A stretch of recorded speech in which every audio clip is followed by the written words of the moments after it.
दोस्तों इस वीडियो में मैं आपको बताऊंगा कि मैंने 150 से ज्यादा बिजनेस और इन्वेस्टर के ऊपर बुक्स पढ़ने के बाद क्या जाना, और मैं अपना ओपिनियन भी शेयर करूंगा कि इन फिलोसॉफी पर क्या सोचता हूँ। तो सबसे पहले और बेसिक चीज तो मैंने समझी है ये है कि अमीर लोग इस कॉन्सेप्ट को बहुत अच्छे तरीके से समझते हैं कि कैसे से पैसा कैसे बनाया जा सकता है। हम में से मैक्सिमम लोग जब स्कूल में होते हैं या कॉलेज एंटर करते हैं तो बस एक ऐसी चीज हमारे माइंड में होती है, और वो है कि एक अच्छा पैकेज चाहिए, और जिसे जितना बड़ा पैकेज मिलेगा उसे उतना ज्यादा सक्सेसफुल माना जाएगा। जो लोग अमीर लोगों के माइंडसेट को समझते हैं, इनका फोकस होता है कि कैसे मैं अपने स्किल्स को एसेट में कन्वर्ट कर सकूं। जो जिस भी चीज को देखते हैं उसे देख के यही सोचते हैं कि क्या इस चीज को मैं एसेट में कन्वर्ट कर सकता हूं या नहीं, यानी कि इस तरीके से मैं किसी पर्टिकुलर चीज को अपने लिए इनकम सोर्स में कन्वर्ट कर सकता हूँ। फॉर एग्जाम्पल, शुरू में एक मिडिल क्लास आदमी जब अपना घर बनाता है तो वो सोचता है कि उसे बहुत बड़ा घर चाहिए और उस घर के सारे कमरे वही यूज करेंगे। लेकिन एक रिच मेंटालिटी वाला मिडिल क्लास आदमी सोचता है कि बस इस बिल्डिंग का मैं फर्स्ट फ्लोर ही यूज करूंगा और बाकी फ्लोर रेंट पर दे दूंगा, और वो उस रेंटल इनकम को फिर खर्च नहीं करता, बल्कि फिर दोबारा से वो सोचता है कि कैसे उस रेंटल इनकम से भी वो और बिल्डिंग्स बना सकता है और उनसे भी रेंट कलेक्ट कर सकता है, और इस गेम को बार बार खेलता रहता है। नेक्स्ट कॉन्सेप्ट जो अमीर लोग बहुत अच्छे तरीके से समझते हैं और वो है मैजिक ऑफ कंपाउंडिंग। इस कॉन्सेप्ट को समझने के लिए हम एक एग्जांपल लेते हैं। मान लीजिए दो भाई हैं, राम और श्याम। राम अर्ली एज में समझ गया है कि पैसे को इन्वेस्ट करना कितना ज्यादा इम्पोर्टेंट है, लेकिन श्याम थोड़ा फन वाला लड़का है। वो सोचता है कि यार अभी मजे कर लो, क्या पता कल हो ना हो। तो अब राम 18 साल से इन्वेस्ट करना शुरू कर देता है। हर साल सिर्फ 50,000 डालता है, यानी हर महीने 4200 रुपये के आसपास, और वो बस 7 साल की इनकम को इन्वेस्ट करता है, यानी जब तक वो 25 साल का नहीं हो जाता उसके बाद वो इन्वेस्ट करना बंद कर देता, लेकिन इन्वेस्ट किए हुए पैसे को नहीं निकालता। श्याम भाई जागते हैं 25 साल में और वो सोचते हैं यार मेरे भाई राम ने इन 7 सालों में काफी पैसे जोड़ लिए हैं, मैं भी इन्वेस्टमेंट स्टार्ट कर देता हूँ। और वो अपनी पूरे लाइफ यानी कि 60 साल तक हर साल 50,000 इन्वेस्ट करते रहता है। हम मान के चलते हैं दोनों केसेस में 15% का रिटर्न मिल रहा था। दोनों अपनी नेचुरल लाइफ जी रहे थे और वो 60 साल के होते हैं यानी रिटायर हो जाते हैं, तो दोनों भाई अपने घर के बाहर चाय पी रहे होते हैं और वो सोचते हैं कि चलो देखे अब बैंक में हमारा कितना अमाउंट हो गया है। तो राम, जिसने सिर्फ 7 साल ही इन्वेस्ट किया था लेकिन जल्दी शुरू कर दिया था, उसके बैंक में 12.08 करोड़ रुपए होते। और श्याम, जो पूरी जिंदगी इन्वेस्ट करता रहा लेकिन अपने भाई से 7 साल बाद शुरू किया, उसके बैंक में राम से आधा अमाउंट यानी सिर्फ 6.7 करोड़ रुपए होता है। यह है कंपाउंडिंग की ताकत, जिससे एक मिडिल क्लास आदमी नहीं जानता, लेकिन एक रिच माइंडसेट वाला इंसान इस कॉन्सेप्ट को बहुत डिटेल में समझता है और इसे यूज करके अपने वेल्थ को इंक्रीज करता रहता है। नेक्स्ट इम्पोर्टेंट चीज मैंने रॉबर्ट कियोसाकी से सीखी और वो थी 4 प्रोफेशंस, यानी दुनिया के किसी भी इंसान को 4 तरीकों से कैटेगराइज किया जा सकता है। या तो एम्प्लॉय है, सेल्फ एम्प्लॉयड है, बिजनेसमैन है या फिर इन्वेस्टर है। और एक इंसान एट द टाइम एक से ज्यादा कैटेगरी में हो सकता है, यानी आप एम्प्लॉय और बिजनेसमैन दोनों हो सकते हैं। एम्प्लॉय और सेल्फ एम्प्लॉयड वो लोग हैं जो पैसों के बदले अपना टाइम सेल करते हैं, जैसे इंजीनियर, डॉक्टर, अकाउंटेंट्स है, इवन दुकानदार।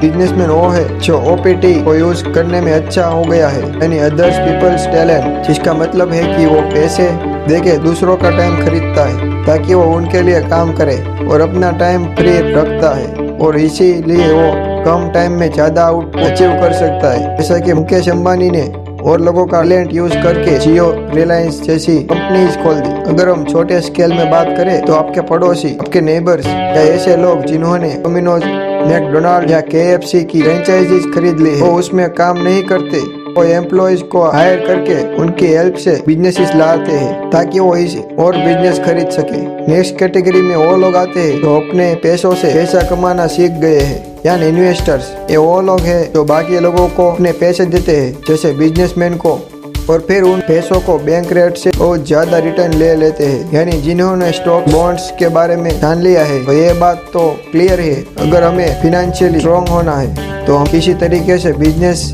या इन्वेस्टमेंट से रिलेटेड स्किल्स सीखना शुरू करना पड़ेगा। नेक्स्ट मैंने देखा बिजनेस को चलाने की और फिलोसॉफीज है। एक है मॉडलिंग, यानी जो लोग सक्सेसफुल हो चुके हैं उनसे मिलता जुलता काम ही करो, और दूसरा है going from zero to small, मैनिकुलेटली न्यू वे में सोचो और कोई ऐसा प्रोडक्ट लाओ जो एग्जिस्टिंग प्रोडक्ट से एटलीस्ट 10 गुना बेटर हो, जिसकी वजह से एक बहुत बड़ा एंट्री बैरियर क्रिएट हो जाए किसी भी कॉम्पिटिटर के आने के लिए। दूसरों से सीख के बिजनेस क्रिएट करने के लिए काफी बुक्स लिखी गई है, जैसे कि copy cat marketing, still like an artist, .com secret is except. और एकदम नए प्रोडक्ट या मार्केट पर काम करने के लिए भी कई बुक्स लिखी गई है, जैसे कि 0 to 1, ब्लू ओशन स्ट्रेटेजी या फिर पर्पल काउ एक्सेप्ट। इन दोनों मेथड से ही कई बिलियनर्स बने हैं। तो जो मेथड हमें ठीक लगे हम उससे रिलेटेड स्टार्ट कर सकते हैं। अगर हम इन्वेस्टिंग की बात करें, इन्वेस्टिंग में भी बहुत सारी अपॉर्चुनिटीज है जहां हम इन्वेस्ट कर सकते हैं, जैसे कि रियल एस्टेट, शेयर मार्केट या फिर कमोडिटीज।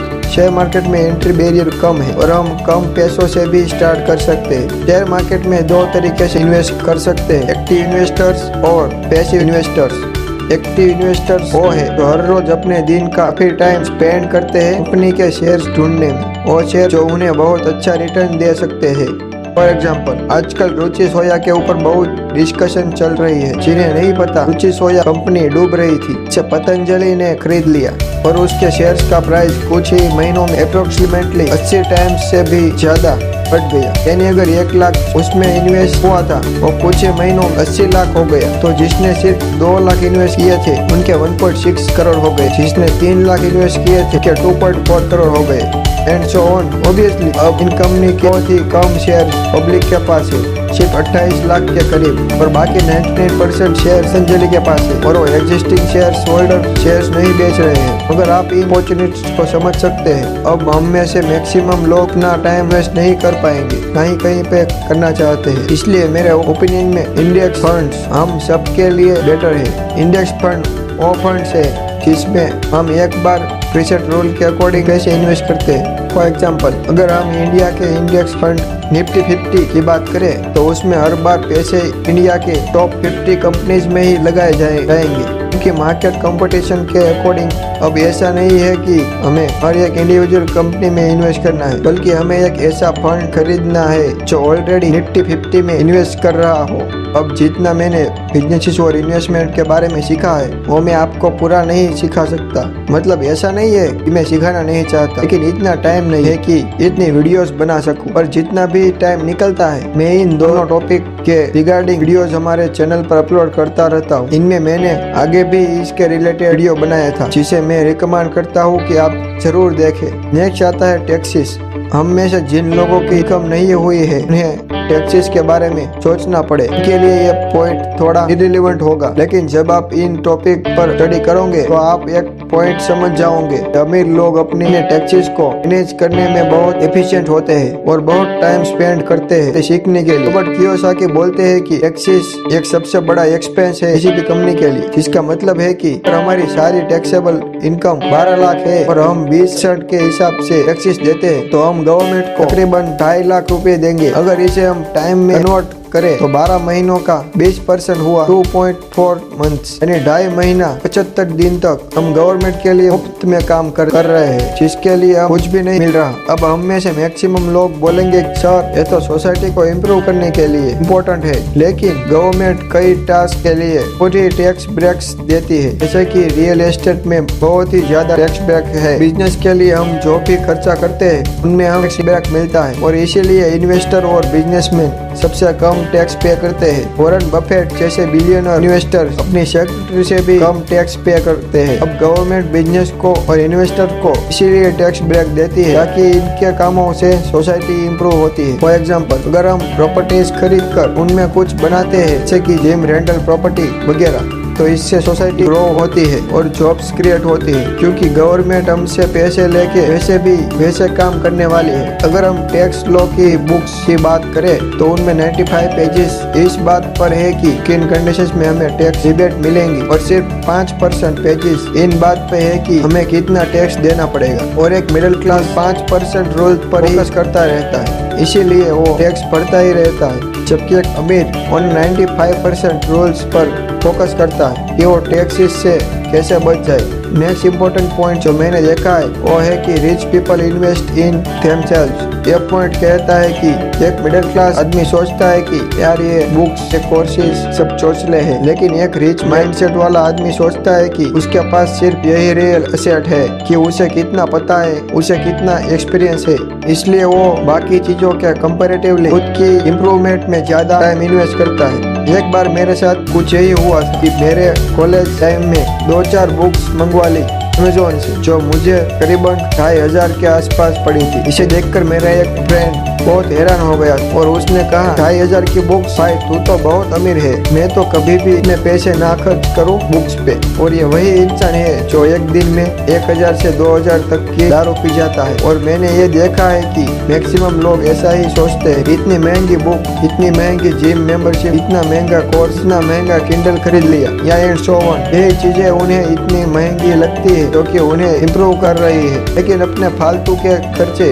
इन्हें ठीक इन्वेस्टमेंट लगते हैं, जैसे कि हजारों की शराब, हजारों का हेयर कटिंग या हेयर कलर, यूजलेस एक्सेसरीज। पैसे ना हो आईफोन या मैक खरीद लेना, मतलब रियल इम्प्रूवमेंट नहीं चाहिए, बस शो ऑफ करना है। तो दोस्तों इस वीडियो में हमने देखा कि अमीर लोग थोड़ा डिफरेंट माइंडसेट के होते हैं, जैसे कि वो जानते हैं कि पैसों से पैसा कैसे कमाया जाता है। वो शुरू करते हैं कुछ सेविंग से और फिर वो उनसे कुछ ऐसी चीजें क्रिएट करते हैं जिससे उन्हें पैसिव इनकम आने लग जाए, और बाद में इन नए एसेट के पैसों को यूज करके और एसेट क्रिएट करते रहते हैं एंड सो ऑन। नेक्स्ट हमने देखा था पावर ऑफ कंपाउंडिंग, यानी ये लोग जानते हैं कि टाइम बहुत बड़ा फैक्टर है कंपाउंडिंग के लिए, इसलिए ये लोग कोशिश करते हैं कि इन्वेस्टिंग जल्दी से जल्दी स्टार्ट करें, और हमें भी कोशिश करनी चाहिए कि हम इस प्रिंसिपल का फायदा उठा सके। नेक्स्ट हमने देखा था कि प्रोफेशन 4 तरीके के होते हैं, या तो हम एम्प्लॉय है, सेल्फ एम्प्लॉयड है, बिजनेसमैन है या फिर इन्वेस्टर है। अब ज्यादा फ्री टाइम बिजनेस और इन्वेस्टिंग में है तो हम इन स्किल्स को इम्प्रूव करने ही चाहिए। हमने ये भी देखा था कि बिजनेस में 2 फिलोसॉफी है,